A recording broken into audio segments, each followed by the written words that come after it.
Assalamualaikum warahmatullahi wabarakatuh. Yang terhormat Bu Teresia Pinaka selaku dosen mata kuliah retorika dan Bapak Muhammad Sugiharto selaku dosen praktisi. Salam sejahtera bagi kita semua. Izinkanlah saya Zaini dengan NPM 2120301121 menyampaikan pidato saya terkait mosi. Dewan ini menyesalkan tren Buy Now Pay Later di negara berkembang. Saya akan mulai pidato saya dalam waktu 1, 2, 3. Buy Now Pay Later adalah suatu layanan yang memungkinkan konsumen untuk membeli suatu barang atau jasa melalui cicilan. Layanan ini sering ditawarkan sebagai opsi pembayaran saat pelanggan melakukan pembelanjaan daring. Bedanya dengan metode pinjaman konvensional, layanan Buy Now Pay Later merupakan jenis pinjaman tanpa jaminan dengan syarat-syarat perolehan yang relatif mudah. Contoh hanya memerlukan KTP. Sedangkan negara berkembang sendiri pada umumnya adalah negara yang belum mencapai tingkat industrialisasi yang relatif terhadap penduduknya dan memiliki standar hidup menengah ke bawah. Terdapat korelasi kuat antara pendapatan rendah dan pertumbuhan populasi yang tinggi.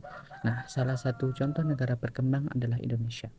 Indonesia dikatakan negara berkembang karena masih bertumpu pada dua sektor utama, yaitu sektor agraris dan sektor maritim, yang bertumbuh pada sektor pertanian dan sektor perikanan. Nah, terkait mosi di atas, saya sangat setuju dengan mosi tersebut karena metode pay later memiliki resiko yang cukup banyak dan menimbulkan budaya negatif bagi masyarakat di negara-negara berkembang, contohnya Indonesia. Adapun saya akan memaparkan 3 poin dampak negatif pay later, yaitu yang pertama adalah meningkatnya jiwa konsumtif masyarakat. Konsumtif adalah kebiasaan masyarakat membelanjakan barang tanpa pertimbangan matang atau cenderung berdasarkan keinginan semata. Berdasarkan pengalaman saya, banyak sekali masyarakat terlilit utang karena pengaruh gaya hidup konsumtif ini, sehingga terkadang tidak mampu mempertimbangkan kemampuan keuangan mereka dalam membelanjakan dan kurang mengutamakan kebutuhan pokok yang lebih dibutuhkan. Yang kedua adalah melatih jiwa boros. Kemudahan yang diberikan pay later sangat memudahkan masyarakat untuk melakukan transaksi tanpa ribet, hanya tinggal mengakses KTP. Namun di sisi lain hal itu berdampak pada kebiasaan masyarakat menjadi boros. Terkadang masyarakat juga kurang melihat barang berdasarkan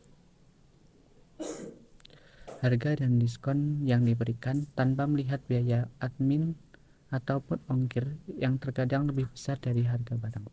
Hal itu tentu akan mengganggu keuangan masyarakat, ditambah lagi terkadang mereka tidak memikirkan cicilan yang harus dibayar saat proses penagihan. Hal itu tentu akan menyusahkan masyarakat di kemudian hari karena banyak tagihan yang harus dibayar. Kebutuhan penting pun akan terabaikan karena sibuk melunasi tagihan. Alasan yang ketiga adalah alasan keamanan. Memang dengan adanya pay later, segalanya menjadi mudah. Namun dari sisi keamanan sangatlah rawan untuk diretas dan dicuri data pribadi oleh oknum yang bertanggung jawab, kemudian untuk disalahgunakan. Berdasarkan pengalaman berita, terjadi beberapa kasus peretasan data sehingga peretas menggunakan data itu untuk keuntungan pribadinya. Namun biaya yang dibayar tetap menjadi tanggungan pemilik akun.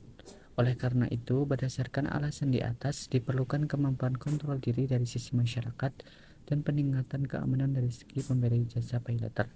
Selain itu, gaya konsumtif dan boros juga dapat diminimalisir dengan mengutamakan keperluan yang dibutuhkan terlebih dahulu daripada kebutuhan yang diinginkan. Adapun pihak pemberi jasa harus meningkatkan keamanan dengan cara memperketat akses pay later agar tidak mudah diretas. Adapun pemerintah juga dapat memperketat situs pay later melalui pengawasan dan seleksi kelayakan sehingga keamanan menjadi tercapai. Dengan demikian, Indonesia akan menjadi negara dengan tingkat keamanan pay later yang baik dan juga aman. Mungkin itu saja dari saya kembalikan ke moderator. Terima kasih.